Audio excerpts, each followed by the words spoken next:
Всемирный конгресс татар продолжает встречи с нашими соотечественниками. Бишкек нас встретил с жаркой погодой. Каждый день здесь выше 30 градусов. Мы сейчас находимся в самом центре города. Это площадь Алла-Тау. И, как вы видите, здесь идут строительные работы. Вообще они идут по всему городу. А все потому, что 30 августа здесь отметят большой праздник. 100 лет образования Каракыргызской АССР. 36 лет в Киргизии работает татаро-башкирский центр.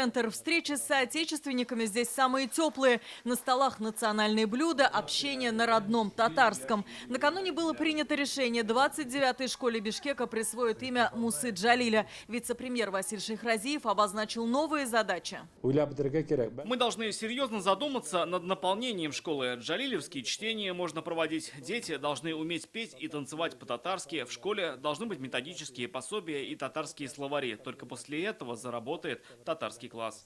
Сейчас в Кыргызстане 50 тысяч татар. 30 лет назад их было больше 70 тысяч. Меньше почему? Потому что у нас замуж выходит, женятся.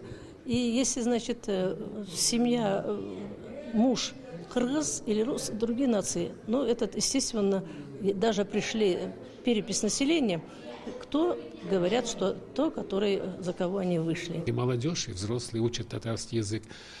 Татарские концерты проводят, татарская самодеятельность, татарские танцы.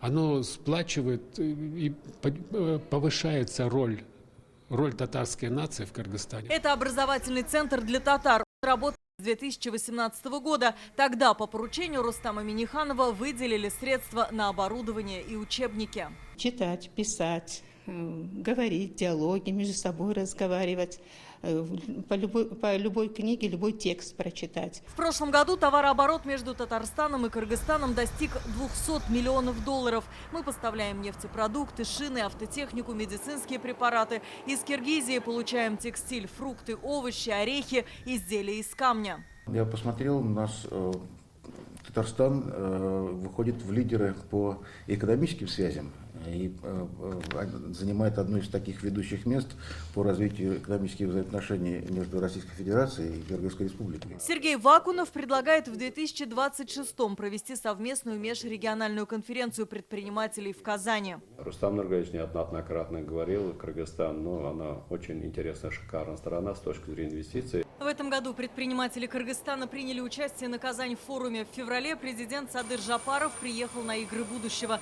Тогда был подписан план мероприятий по реализации межправительственного соглашения. Алия Хайрудинова, Владимир Гурьянов, ТНВ, Бишкек.